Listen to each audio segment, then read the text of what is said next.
오늘 주시는 말씀은 빌립보서 4장 4절부터 9절까지의 말씀입니다. 빌립보서 4장 4절부터 9절까지의 말씀입니다. 빌립보서 4장 4절부터 9절 제가 먼저 읽고 한 절씩 교독하도록 하겠습니다. 주 안에서 항상 기뻐하라. 내가 다시 말하노니 기뻐하라. 너희의 관용을 모든 사람들에게 알게 하라. 주께서 가까우시니라. 아무것도 염려하지 말고 다만 모든 일에 기도와 간구로 너희 구할 것을 감사함으로 하나님께 아뢰라. 그리하는 모든 기각에 뛰어난 하나님의 평강의 그리스도 예수 안에서 너희 마음의 생각을 지키시니라. 끝으로 형제들아, 무엇에든지 참되며 무엇에든지 경건하며 무엇에든지 오르며 무엇에든지 정결하며 무엇에든지 사랑받을 만하며 무엇에든지 칭찬받을 만하며 무슨 덕이 있든지 무슨 기림이 있든지 이것들을 생각하라. 너희는 내게 배우고 받고 듣고 분간을 행하라. 그리하면 평강의 하나님 너희와 함께 계시리라. 아멘. 바울 서신 중에서 빌립보서는 에베소서, 골로새서, 빌레몬서와 함께 옥중 서신이라고 합니다. 주제가 되는 내용들은 복음을 통한 하나님 안에서의 기쁨의 내용과 복음에 합당한 그리스도인의 일상생활의 모습입니다. 빌립보서의 구성은 4장으로 되어 있습니다. 빌립보서는 사도 바울이 2차 전도 여행 때 마케도니아 지방에 처음으로 세운 빌립보 교회에 보낸 옥중 서신입니다. 이 서신을 작성한 곳으로 대체로 로마로 보는 것이 일반적입니다. 그리고 로마는 로마이지만 바울은 현재 로마 황제의 시위대 뜰에 있는 감옥 또는 가택에 연금된 상태입니다. 본서는 옥중 서신 중 에베소서, 골로새서 및 빌레몬서보다 다소 뒤에 작성되었습니다. 빌립보서의 저자는 사도 바울입니다. 기록 연대는 그가 로마에서 2년 동안 감옥에 연근되어 있던 시기로 보고 있습니다. 빌립보 교회는 사도 바울에 의해 유럽에 세워진 최초의 교회입니다. 빌립보는 마게도냐 서부 지방의 중심 도시였습니다. 사도 바울은 제2차 전도 여행 도중에 드로아에서 마게도냐 사람의 환상을 보고 마게도냐에서 복음을 전하는 것이 하나님의 뜻임을 깨닫게 되었습니다. 이를 통해 바울은 빌립보를 향하여 출발하게 되었습니다. 그리고 이때 실라와 디모데 그리고 누가도 함께 동행하였습니다. 빌립보에서 장사를 하던 루디아의 회심과 이교도였던 관원이 회개하게 되고 이들을 통해 교회의 시작이 있게 되었습니다. 이 편지를 쓰게 된 목적은 빌립보 교회의 성도들의 사도 바울에 대한 넘치는 사랑에 대한 감사와 자신을 도우도록 보낸 에바브로디도가 큰 병에 걸려 빌립보 교인들에게 염려가 되었는데 그가 회복되자 그 염려를 하지 않도록 직접 안부를 전해주는 내용이 기록되어 있습니다. 이것과 함께 빌립보 교회 안에 있는 일부 성도들 사이의 갈등과 허영의 문제, 유대주의자의 율법주의 문제 및 그 밖에 도덕 폐지론의 이단 사상이 잠입해 들어온 것을 경고하고 있습니다. 사도 바울은 빌립보 교회가 한마음으로 연합할 것을 강조해서 권면하고 있습니다. 빌립보서의 기록 목적은 복음에 합당한 실생활을 교훈하기 위하여 부모님이 자식에게 편지를 쓰듯이 기록되어 있습니다. 예수 그리스도를 믿는 믿음으로 일상생활의 각종 상황을 대처해 나가는 것을 통해 얻게 되는 믿음의 성장과 하나님 안에서의 기쁨을 통한 기쁨의 열매를 기록하고 있습니다. 그리고 사도 바울의 현재 상황을 소개하며 어떤 어려운 조건 하에서도 기쁨을 잃지 말라고 권면하고 있습니다. 복음에 합당한 그리스도인의 일상생활의 모습은 기도와 하나님 안에서의 기쁨으로 생명력 넘치는 살아있는 신앙생활을 하는 것이라고 권면하고 있습니다. 빌립보서의 주요 내용은 1장에서는 감사와 기원 및 바울 자신의 현재 삶에 대해 설명하였습니다. 2장에서는 예수 그리스도의 마음을 품은 자의 삶에 대해서 설명하였습니다. 3장에서는 예수 그리스도를 아는 지식을 가진 자의 삶에 대해 설명하고 있습니다. 4장에서는 예수 그리스도 안에서의 기뻐하는 삶과 마지막 인사를 기록하고 있습니다. 이것을 다시 각 장이 강조하는 내용으로 다시 살펴보게 된다면 1장은 복음을 위하여 갇힌 자 된 바울에 대해서 기록하고 있습니다. 2장은 예수 그리스도의 마음을 품으라고 선포하고 있습니다. 3장은 예수 그리스도를 아는 지식을 가지라고 선포하고 있습니다. 4장은 예수 그리스도 안에서 항상 기뻐하라고 선포하고 있습니다. 빌립보서의 중요 단어는 예수 그리스도 안에서의 기쁨, 하나님 안에서의 기쁨을 가지고 기뻐하라입니다. 다시 한번요. 빌립보서의 중요 단어는 예수 그리스도 안에서의 기쁨, 하나님 안에서의 기쁨을 가지고 기뻐하라입니다. 빌립보서 전체에서 16번 정도 나타나고 있습니다. 빌립보서는 하나님의 능력으로 어떠한 어려운 상황도 극복할 수 있었던 사도 바울이 빌립보 교회 성도들에게 자기처럼 어떠한 상황에 처하건 상관없이 하나님 안에서의 기쁨을 가지고 기뻐할 것을 권면하는 서신입니다. 우리들이 어려움과 공경이라는 기쁨과는 정반대되는 상황에서도 예수 그리스도 십자가 구원의 복음을 의지함으로 하나님 안에서의 기쁨을 가지고 기뻐하라고 격려하고 있습니다. 사도 바울은 예수 그리스도 십자가 구원의 복음을 믿는 믿음 안에서 누리는 진정한 하나님 안에서의 기쁨은 투옥 생활이나 핍박이나 박해도 소멸시키는 능력이 있음을 알려주고 있습니다. 사도 바울은 빌립보 교회가 복음으로 협력하며 하나님의 영광을 위하여 하나님 안에서의 기쁨을 통한 기쁨으로 충만하라고 권면하고 있습니다.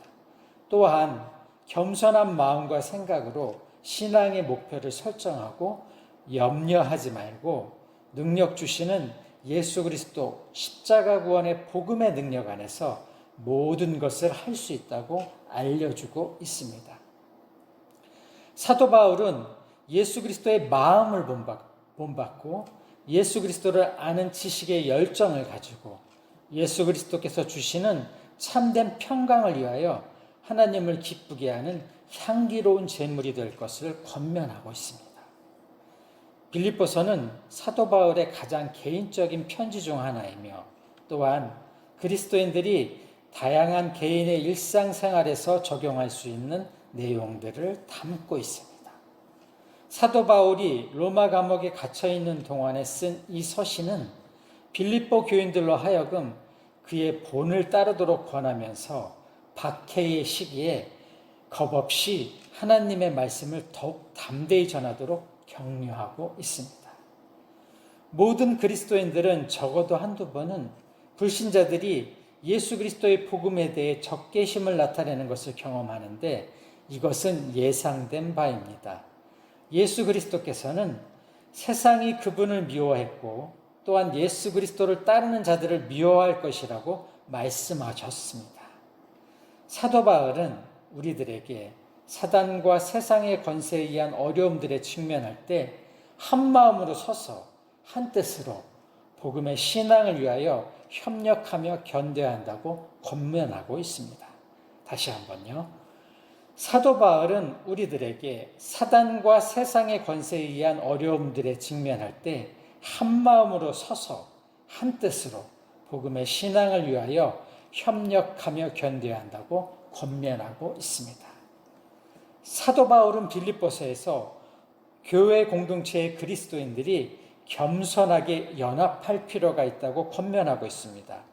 교회 공동체는 예수 그리스도와 연합되어 있으며 같은 방식으로 그리스도인들은 서로 연합하기 위해 노력해야 할 것을 권면하고 있습니다. 사도 바울은 우리들에게 빌립보서 2장 2절에서부터 4절에 마음을 같이하여 같은 사랑을 가지고 뜻을 합하여 한 마음을 품고 교만과 이기심을 버리고 오직 겸손한 마음으로 각각 자기보다 남을 낮게 여기고 다른 사람들의 유익을 구하고 서로 돌보라고 권면하고 있습니다. 우리들 모두가 바울의 충고를 마음에 깊이 새기고 실천해야 할 것입니다. 오늘 본문을 보시겠습니다. 4절을 보시겠습니다. 주 안에서 항상 기뻐하라. 내가 다시 말하노니 기뻐하라. 사도 바울은 빌립보 교회에 보내는 편지에서 하나님 안에서의 기쁨을 강조하고 있습니다. 주 안에서라는 표현은 예수 그리스도를 믿고 따르는 믿음의 상태에서 오는 기쁨을 의미합니다. 이 세상을 살면서 여러 가지 어려움과 고난이 있을 수 있지만 참 그리스도인으로서 우리들은 주님이 주시는 평안과 사랑 안에서 항상 기뻐할 이유가 있다는 것입니다. 사도 바울은 이러한 영적인 기쁨이 단순한 감정적 환희가 아니라 우리들의 참 그리스도인의 삶의 모든 상황에서도 변하지 않는 깊은 만족과 감사임을 강조하면서 반복적으로 하나님 안에서 기쁨을 통해 기뻐하라고 권면하고 있는 것입니다. 5절을 보시겠습니다. 너희 관용을 모든 사람에게 알게 하라. 주께서 가까우시니라. 사도 바울은 관용, 즉 너그러움과 온유함을 강조하고 있습니다. 모든 사람에게 알게 하라는 말은 우리들이 예수 그리스도의 성품을 닮아가는 모습을 세상 사람들에게 보여야 한다는 뜻입니다. 주께서 가까우시니라는 말은 예수 그리스도께서 반드시 다시 오심을 의미하며 예수 그리스도의 임재를 준비하는 가운데 서로 사랑하고 배려하라는 권면입니다. 우리 참 그리스도인들이 다른 사람들과의 관계에서 어떻게 행동해야 하는가에 대한 중요한 지침을 알려주고 있습니다. 6절을 보시겠습니다. 아무것도 염려하지 말고 다만 모든 일에 기도와 간구로 너희 구할 것을 감사함으로 하나님께 아뢰라. 사도 바울은 빌립보 교회 성도들에게 그리스도인의 삶 속에서 걱정과 염려를 느낄 때 그것을 하나님께 기도로 맡기고 해결해 나가야 함을 권면하고 있습니다. 아무것도 염려하지 말라는 권면은 우리들의 모든 근심과 문제를 하나님께서 들어주시고 해결해 줄 것을 믿으라는 강력한 선포입니다. 또한 감사함으로 기도하라는 것은 단지 문제를 해결해 주시기를 바라기만 하는 것이 아니라 이미 주어진 은혜와 축복에 감사하며 하나님만을 절대적으로 믿고 따르는 마음과 생각을 가지라는 것입니다. 이는 우리 참 그리스도인의 삶에 하나님 안에서의 기쁨을 통한 평안과 순적함을 가져다주는 중요한 원리를 설명하는 것입니다. 7절을 보시겠습니다. 그리하면 모든 지각에 뛰어난 하나님의 평강이 그리스도 예수 안에서 너희 마음과 생각을 지키시리라. 하나님 안에서의 기쁨을 통해 하나님의 평강이 모든 것들을 초월하여 우리들의 마음과 생각을 지키신다는 뜻입니다. 우리들의 이성이나 지식으로는 이해할 수 없는 깊고 넓은 하나님의 평강이 예수 그리스도 안에서 우리 마음과 생각을 보호해 주신다고 알려주고 있습니다. 이를 통해 우리 참 그리스도인의 삶의 어려움 속에서도 하나님 안에서의 기쁨을 통해 흔들리지 않고 안정된 평안을 누릴 수 있음을 강력하게 알려주고 있습니다. 8절 보시겠습니다. 끝으로 형제들아 무엇에든지 참되며 무엇에든지 경건하며 무엇에든지 오르며 무엇에든지 정결하며 무엇에든지 사랑받을 만하며 무엇에든지 칭찬받을 만하며 무슨 덕이 있든지 무슨 기림이 있든지 이것들을 생각하라. 사도 바울은 빌립보 교회 성도들에게 마음과 생각을 긍정적이고 거룩한 것으로 채우라고 권면하고 있습니다. 참됨, 경건함, 오름, 정결함, 사랑받음, 칭찬받을 만한 것들 등 덕이 되고 모범이 될 만한 모든 것을 항상 생각하며 그것에 초점을 맞추라는 것입니다. 우리들의 내면이 선하고 바르게 유지될 때 외적인 행동도 하나님께 영광을 돌리고 이웃에게 유익을 끼치게 된다는 원리를 알려주고 있습니다. 9절 보시겠습니다. 너희는 내게 배우고 받고 듣고 본 바를 행하라. 그리하면 평강의 하나님이 너희와 함께 계시리라. 사도 바울이 빌립보 교회에게 자신에게 배운 것, 받은 것, 들은 것, 본 것을 행동으로 실천하라고 권면하고 있습니다. 이렇게 할 때 평강의 하나님께서 함께 하시며 하나님 안에서의 기쁨을 누리게 할 것이라고 선포하고 있습니다. 이것은 우리들의 참 그리스도인의 삶에서 중요한 원칙입니다. 우리들이 복음의 진리를 배우고 순종하고 결단하고 행동으로 실천할 때 하나님 안에서의 기쁨을 통해 하나님께서 주시는 평안을 우리들은 누릴 수 있음을 알려주고 있는 것입니다. 말씀을 마치겠습니다. 사도 바울이 빌립보 교회에 권면하며 선포하는 내용의 핵심은 하나님 안에서의 기쁨을 누리며 연합하는 것입니다. 다시 한번요. 사도 바울이 빌립보 교회에 권면하며 선포하는 내용의 핵심은 하나님 안에서의 기쁨을 누리며 연합하는 것입니다. 그리고 그리스도인들이 예수 그리스도 십자가 구원의 복음에 합당하게 생활하고 예수 그리스도의 겸손한 마음을 품을 것이고 그리스도의 표대를 향하여 나아갈 것이고 항상 기뻐하고 자족하는 삶을 살고 그리스도 안에서 모든 것을 할 수 있다는 믿음을 가질 것을 강조하면서 권면하고 선포하고 있습니다. 우리 모든 성도님들도 하나님 안에서의 기쁨을 누리는 참 그리스도인으로 살아가며 넘치는 은혜와 축복을 받으시기를 예수님의 이름으로 축원하고 축복합니다. 기도하시겠습니다.